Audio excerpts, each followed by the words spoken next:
It was 2019. I was a sophomore in college and did babysitting 3 to 4 nights a week as a means for paying off my car. For about a month, I had this 3-year-old boy that I'd watch once a week.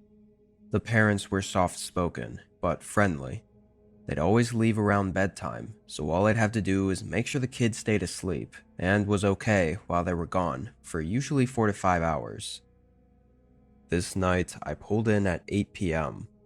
I said hi to the parents, who mentioned the kid was already in their room asleep. Then they thanked me and left. I never asked what they did, going out this late every week. I think they mentioned one time that they went to the city. Maybe it was like a date night or something. Anyway, I put my bag down and did a walkthrough of the house like I usually did, then sat on a chair in the living room. They'd always say feel free to watch TV or cook dinner or whatever, but usually I just sit on my phone to pass the time, occasionally walking by the kids' room to make sure they were okay. Not even an hour in though, I got a call from the mother. I obviously answered, but I was confused when she asked if I called her just now. I said no, I was still at the house and hadn't called for anything. I guess she had gotten a call from an unsaved number, but nobody said anything when she answered. She thought maybe I'd gotten a new phone, or was using a different one or something, and the call just didn't come through correctly. I assured her we were all good here, and she said okay, and hung up. I thought nothing of it. She was probably just a concerned parent wanting to make sure everything was good. I did another check on the kid, then sat down again. About 20 minutes passed. I was still on my phone watching a video when I saw headlights shine into the front windows. The light came in through the cracks between the blinds. I thought it was just a neighbor pulling into their house, but after a couple minutes of the light not shutting off, I got up and peeked out the window. There was a dark gray sedan parked right out front of the house by the curb. It was old and rusty, and the windows were blacked out. I was so focused on the car for a minute, I almost didn't even notice the guys standing a few feet from it. They were closer to the end of the driveway, standing near the sidewalk and looking up at the house I was in.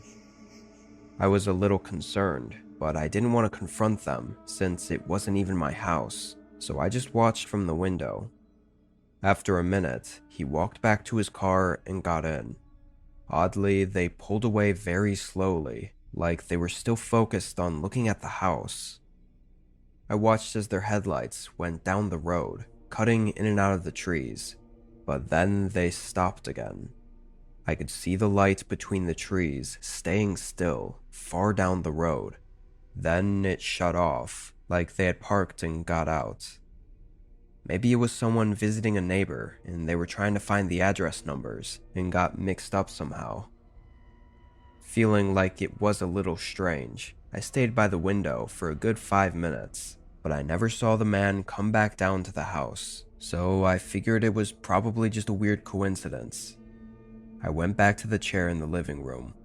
I did think about texting the parents, but didn't want to worry them about something that was likely nothing. Plus, it probably wouldn't have made a difference to anything anyways. I decided to turn the TV on, keeping it on low volume so I didn't wake up the kid. A few minutes in, I went to open the blinds as well because I found myself still thinking about it. A whole hour and a half passed, or maybe even 2 hours. Nothing really happened during that time. I just waited in the living room with the TV on and tried my best to stay awake. My eyes were getting heavy and I could tell I was half asleep. Like I was still awake, but just fully spaced out, and my eyes partially open. But through my less than aware state I was in, I randomly heard a light thump. It didn't fully wake me until I heard it again. My eyes opened wider and I got up. I wasn't sure what it was, but I wanted to check on the kid first, so I started walking to the stairs. But when I passed through the hallway, I heard it again and saw something in the corner of my eye. I turned my head. There was someone outside the back door, pulling on the handle and looking right at me. Once he saw me looking at him, he started pulling on the handle even harder, trying to brute force it open. My adrenaline kicked in, and I sprinted up the stairs. I went in the room and got the kid, trying to keep them calm. As I was up there, the thumps got louder, like now he was using something to rip open the door. With the kid in my arms, I hurried down the stairs. When I got to the bottom, there was one more sound. It sounded like cracking plastic and metal. I went back into the hallway toward the front door, but I saw the back door was open and the man was rushing inside. He had regular casual clothes on and dark hair. That was all I saw before I noticed a knife in his hand. He didn't hesitate to start running at me. I rushed out the front door, getting into my car and backing out just as he got up to my window. I drove to a safe place and called 911 and the parents. Of course, he was gone before anyone got there. The way I see it, I think the man was going to threaten me with the knife, or even harm me, so he could kidnap the kid. That's what it felt like was going to happen. But how'd he know the parents would be away? And why kidnap this kid specifically? What's weird is after all of it, the parents stopped talking to me and never hired me again. They thanked me on the night of the incident, but then went radio silent. It was like they didn't want me to find anything out about what happened. I did my own research, but didn't find much. Only thing I found out was that the mother had been married before to a man that looked somewhat similar to the guy I saw. No way to know for sure though. I'm just speculating. It's been years now, so I don't think we'll be getting any answers.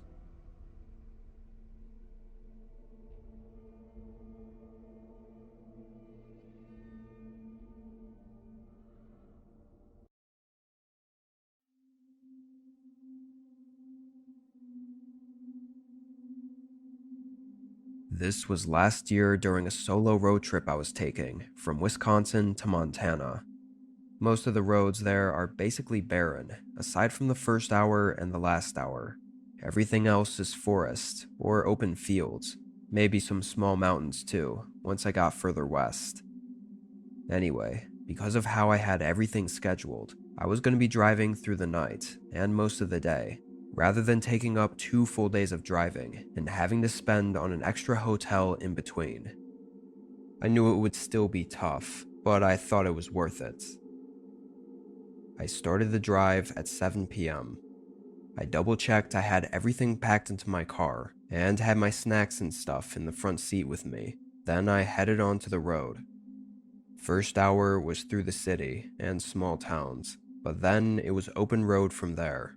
Barely any cars, and not many places to stop, aside from a gas station every 15-ish miles.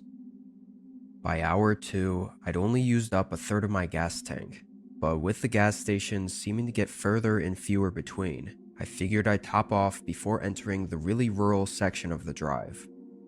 It took 20 minutes before I finally found a station to stop at. Nobody else was there. It was just some really small place with 4 gas pumps. The convenience store wasn't even open.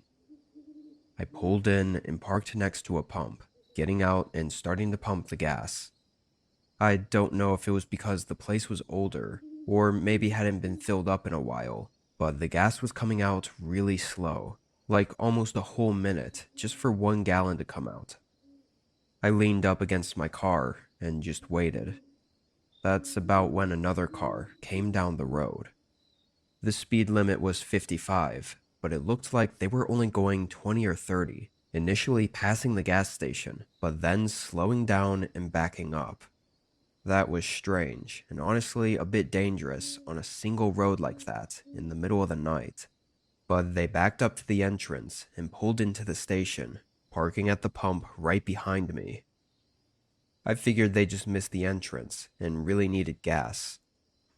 I stayed looking forward at my pump as I heard someone get out and walk to the side of their car. But after a minute of not hearing them starting to pump the gas, or even move at all, I glanced over to see what they were doing. The man was wearing a gray flannel and black jeans and was relatively tall, and he was staring at me. Like when I looked over, he was already looking at me. I awkwardly smiled and nodded, then looked away again. I couldn't help but feel like he was still looking at me though. After a good 10 seconds, I finally heard him grab the pump and put it in his car. I felt relief, like maybe he was just getting gas, and I was overthinking it. I was out there for another minute before deciding I'd waited enough and just took the pump out and locked up my gas cap. When I did, I saw the man looking at me again. His eyes were so dull and heavy, like he was tired, but chugged caffeine or something. I got in and pulled back onto the road. Weird guy, I thought, but I didn't put too much weight on it. At some point during the next 3 hours of the drive, it started raining. I'd now been driving for 5 hours total, and it was just past midnight. The rain made me feel like I had to pay more attention to the road, which in turn made the drive more exhausting and tiring. I tried opening an energy drink and snacking, but it really didn't help all that much. By 1 a.m., I just needed a break. My gas was starting to run low too. I drove down the long barren road until finally there was a gas station to pull off at. It looked pretty run down and was just as empty as the last one, but still had lights on and everything. I pulled in and filled up my tank, then pulled into the side of the small building and parked in one of the spaces. I looked up the weather to see how long the rain would last, and I looked up any nearby towns, but there were none. It looked like I was basically right in the middle of nothing. I ended up deciding I was good to take a 30-minute nap just to refresh myself, and hopefully the rain would slow down too. I leaned back and fell asleep.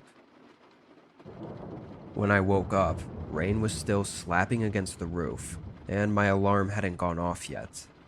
It had only been about 25 minutes. I sat up and looked out the windshield. The whole place was quiet, but there was a car at one of the pumps. I leaned forward and looked closer. It was the same one from the other stop. I was almost sure of it. Either this was a really big coincidence, or something was wrong. Even more odd, the guy wasn't anywhere I could see, not in his car or outside. I felt my face start to go pale. Where the hell was this guy? There was nowhere else at this empty gas station that man could possibly be at. Whatever this was, I didn't want to stay to find out. I turned on the car and put it in reverse. But when I looked in my mirror as I backed out, I saw him. Not behind my car. He was in my back seat, eyes piercing through the dark at me. I jolted forward and kicked my door open, jumping onto the pavement.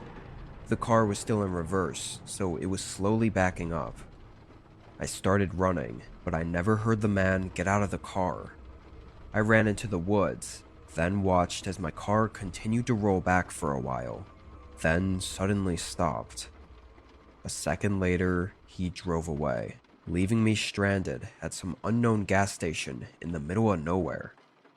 It was then I realized my phone was still on the dashboard. I stood there in shock for a minute, standing in the rain and taking in the reality of the situation. Then I looked over at the car. He just left his own car. I walked over and found the door to be unlocked, keys in the ignition, and random groceries in the back seat. And by some odd chance, I found the phone laying on the floor by the passenger seat. It was locked, but I was still able to call 911 on the lock screen. I didn't realize it at the time. I guess I thought whoever stole my vehicle was just stupid and left everything behind. But this car wasn't theirs. It was also stolen. Everything in it was from someone else that the man had done the same thing to as he did to me.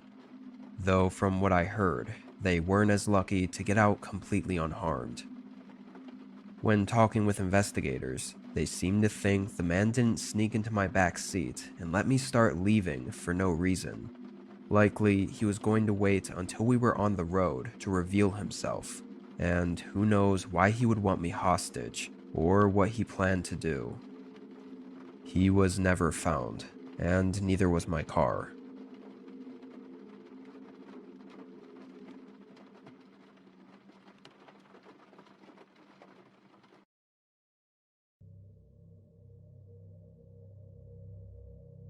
This was last year in the middle of January. I live in a relatively small home in a small woodsy town. It was about 45 minutes outside of the city. I only had a half day of work, so this night I was free to chill at home.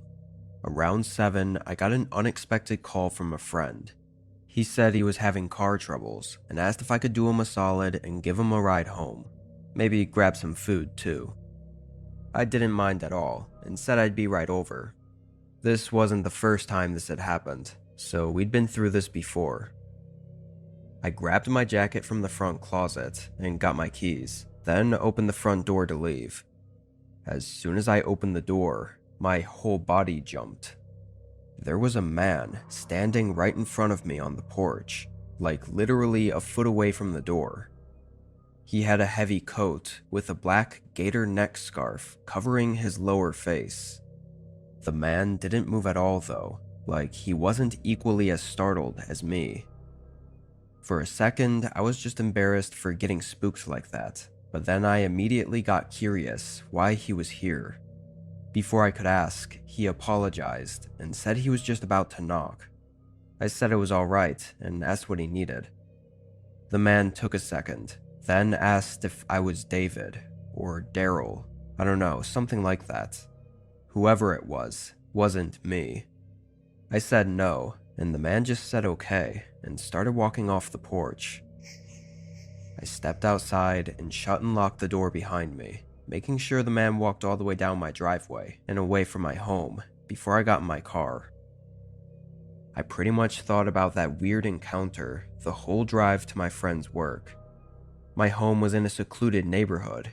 Like, you don't get random people just going up to people's houses very often because they were so deep in the woods with long driveways. If he was just someone looking for someone else, I guess that did explain it though. I picked up my friend and we grabbed a quick meal at Culver's, then I drove him to his place and dropped him off. It was around 9 p.m. by this point. It was snowing just a little bit, but otherwise it was pretty calm outside. When I got home, I pulled into the driveway and walked up to the front door, unlocking it and getting inside. I took a moment to warm up, then hopped on the couch and turned the TV on. I didn't keep track of time after this because I didn't have to work tomorrow, so there was no need to. If I had to guess, I was probably on the couch for 2 hours before I got tired. I got up and stretched, turning the TV off and starting to walk over to the stairs. But when I passed by the front door, I suddenly remembered that guy that was outside earlier. I'd pretty much forgotten about it up until now. Now that I was thinking about it though, I walked up to the door and looked out the peephole just to ease my mind. Nobody was on the porch, and the night still looked calm, still snowing and not very windy. However, after a second, I noticed something going across the driveway. It wasn't clear, so I had to open the door to get a better look. There were shoe prints in the thin layer of snow. They seemed to come all the way up the driveway from the road and near my car. Then they walked off into the yard where the trees blocked my view. Immediately, I felt very unnerved. I shut and locked the door. If this was the same guy as last time, coming back again, then something was seriously wrong. I kept looking back out the windows as I tried to think of what to do next. Thinking back on how strange my interaction with the guy was earlier only made it worse. In the moment, I was concerned enough to call the police. I dialed 911 and stayed by the window as I explained my situation. As I was talking though, I kept hearing something subtle. Every time I'd pause and listen, I wouldn't hear it anymore. The operator probably thought I was crazy. But about a minute into the call, there was a violent thud against the back of the house. I almost dropped my phone from how much it made me jump. I hurried over to the hallway, hearing another loud thud as I looked down. There was someone outside the back door, with the reflections of light from inside the house contrasted with the dark outside. I couldn't see anything but slight movement behind the door. Another thud crashed into it. It was heavy. They definitely had some kind of weapon or something to break the door down with. The operator told me to either find somewhere to hide and lock myself away, or find an escape. I decided to grab my keys and sprint to my car. Even though I knew the man was behind my house, it was still terrifying running out into the open. There could have been more than one person, or even someone waiting by my car. Thankfully, there wasn't, and I was able to get away. It was a good thing I left, because when the cops got there, the back door had been beaten open and watery shoe prints filled the house. But nobody was inside. All I could really give the officers was a description of the man who was at my doorstep, which there was no actual evidence of it being the same person. So if they did find him, it wouldn't do much anyways. But they never did. Whether or not it was him though, I think I got lucky that I ran into him on my way out of the house. Had I not, I wouldn't have checked out the door before going to bed. If I was asleep already, maybe they would have been more subtle with breaking in. I don't know, but what's so unnerving is that this all happened on just an ordinary day. There was no way to know. It could be any day that something like this happens. With him still out there, sometimes I feel like I'm just waiting for it to happen again.